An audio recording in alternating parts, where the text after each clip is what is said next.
Hello and welcome to a story the US really doesn't want you to hear because, frankly, it makes them look a bit daft. See, while the world's been distracted by, well, Canada's been quietly building itself an economic war chest.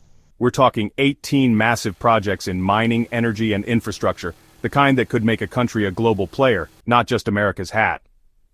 And the kicker, this wasn't some master plan, it was basically Plan B. The US tried to bully Canada with tariffs, thinking they'd fall in line. Turns out, all they did was light a fire under Canada's surprisingly ambitious ass. So, buckle up, grab some poutine, because when in Rome, or discussing it, as we unpack how Canada's playing the long game to become an economic force to be reckoned with. Let's talk about those tariffs.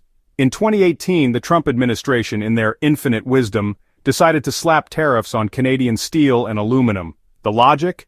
Apparently Canada was a national security threat. I mean, have you a Canadian? They apologize for things the US figured this would force Canada to back down, become more reliant on them. Classic bullying tactics. But here's the thing about Canadians, they're like that quiet kid in school who, when pushed too far, suddenly benches 300 pounds. See, instead of caving, Canada retaliated with tariffs of their own, targeting US goods like bourbon and playing cards. Because nothing says, we're not messing around like coming after Kentucky and Vegas. More importantly, they doubled down on strengthening domestic industries and, crucially, started looking for new customers. This wasn't just about steel and aluminum, it was about sending a message. We're not your economic plaything. And that message? It was heard loud and clear around the world. Suddenly countries saw Canada not as America's timid sidekick, but as a reliable trading partner, one not beholden to the whims of whatever political drama was unfolding south of the border. The US, in trying to put Canada in its place, had inadvertently given it the push it needed to step out onto the world stage. It's almost poetic, in a deeply ironic America, what are you even doing kind of way. Let's talk about oil, shall we? Specifically how Canada's got it in spades and how that's always been a bit of a sticky situation with their neighbors to the south. For years, Canada's been heavily reliant on pipelines running south, sending their oil and gas to the US market. But remember those tariffs? Yeah, they made Canada realize that putting all their energy eggs in one somewhat volatile basket wasn't the smartest move. Enter the Trans Mountain Pipeline expansion. This bad boy is going to significantly increase Canada's capacity to ship oil to its west coast, opening up access to lucrative Asian markets. Now, this isn't without controversy. Environmental concerns are real and need to be addressed, but the strategic importance is undeniable. It's about diversifying, about not being at the mercy of one buyer, especially one with a history of, shall we say, unpredictable behavior. This pipeline is a symbol of Canada's newfound assertiveness. It's saying we're open for business, world, and we're not waiting for permission anymore. And it's not just Trans Mountain. Canada's also investing in other pipeline projects, strengthening its energy independence and positioning itself as a key player in the global energy market. So the next time you hear someone talking about oil and gas, remember this. Canada's not just sitting on reserves, they're building the infrastructure to get it to the world on their own terms. Okay, put down the hockey stick and forget about maple syrup for a second because Canada's got a whole other kind of sweetness going on. Minerals. And we're not talking about the kind that end up in your multivitamin, we're talking about the stuff that powers our modern world. Lithium for batteries, cobalt for electric vehicles, nickel, graphite, the building blocks of the clean energy revolution. And guess what? Canada's got it in abundance. See, while everyone else was busy arguing about climate change, Canada was quietly becoming a mining powerhouse. They've got the resources, the expertise, and crucially, the political stability that makes investors feel all warm and fuzzy inside. This is about more than just digging stuff up and selling it. Canada's using its mineral wealth to position itself as a leader in the global transition to a low-carbon economy. They're attracting investment in battery manufacturing, electric vehicle production, and renewable energy technologies. They're basically becoming the Switzerland of clean energy, but with better scenery and less questionable banking practices. And the world is taking notice. Countries and companies are lining up to partner with Canada, eager to secure access to these critical resources. So, the next time you charge your phone or take a spin in your electric car, remember, there's a good chance that some of those materials came from the Great White North, and Canada's just getting started. Alright, let's talk infrastructure because while it might not be as sexy as, say, a lithium mine, it's the backbone of any successful economy. And when it comes to ports, Canada's playing a long game that would make a chess grandmaster proud. See, ports aren't just about ships coming and going. They're gateways to global trade, and Canada's been quietly upgrading theirs to handle the massive cargo ships that are becoming the norm. We're talking deeper harbors, bigger cranes, and more efficient logistics. The kind of stuff that makes shipping companies go, "Ooh, Canada, you've got it going on." This is about more than just moving goods around. It's about positioning Canada as a critical hub for global trade, a place where goods can flow in and out with ease.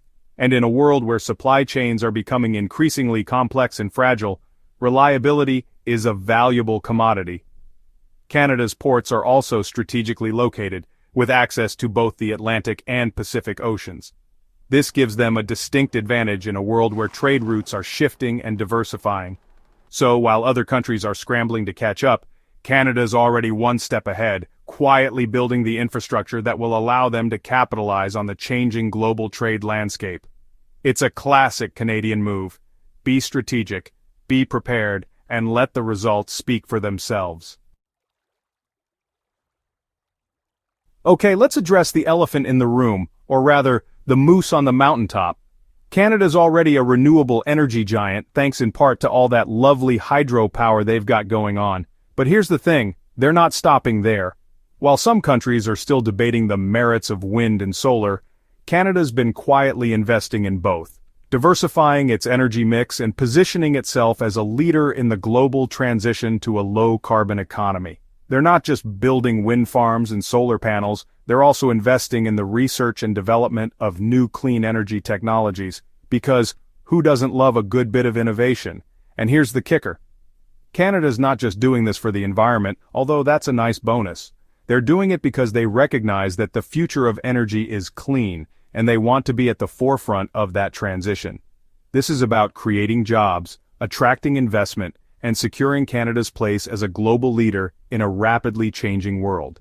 It's about recognizing that the old ways of doing things are over and embracing a future powered by clean, sustainable energy. So, the next time you see a picture of a majestic Canadian landscape, remember, it's not just beautiful, it's also a source of clean energy that's powering the future. Alright, let's talk about the boring but important stuff, infrastructure. Because while it might not be as glamorous as, say, a pipeline or a mine, it's the foundation upon which any successful economy is built. And Canada, in its typically understated way, is quietly investing in its future. We're talking roads, bridges, airports, public transit, the whole shebang. Because here's the thing, you can have all the resources and energy in the world, but if you can't move people and goods efficiently, it's all for naught. And Canada gets that. They're investing in high-speed rail, expanding their airports, and upgrading their transportation networks to meet the demands of a growing economy. But it's not just about concrete and steel. Canada's also investing in its digital infrastructure because in the 21st century, connectivity is king. They're expanding broadband access, investing in 5G networks, and supporting the growth of their tech sector. This is about creating an environment where businesses can thrive, where innovation can flourish, and where people can connect with each other and the world. It's about laying the groundwork for long-term economic growth and prosperity. So, while other countries are stuck in gridlock, both literally and figuratively, Canada's quietly building the infrastructure that will allow them to thrive in the decades to come. Okay, let's talk trade, because in the global economy, it's not just about what you produce, it's about who you sell it to. And for a long time, Canada's been heavily reliant on one particularly large, somewhat unpredictable customer, the United States. But remember those tariffs we talked about? Yeah, they were a wake-up call. Canada realized that putting all their trade eggs in one basket, especially one prone to sudden bouts of protectionism, wasn't the smartest move. So, they did what any savvy trader would do. They diversified. They went out and struck deals with everyone and their mother, from the European Union to the Trans-Pacific Partnership. These deals weren't just about securing access to new markets, they were about sending a message. Canada's open for business, and they're not afraid to play the field. This diversification has been crucial in cushioning the blow from U.S. trade uncertainty. While other countries have been caught in the crossfire of trade wars, Canada's been able to weather the storm, thanks to its diverse portfolio of trading partners.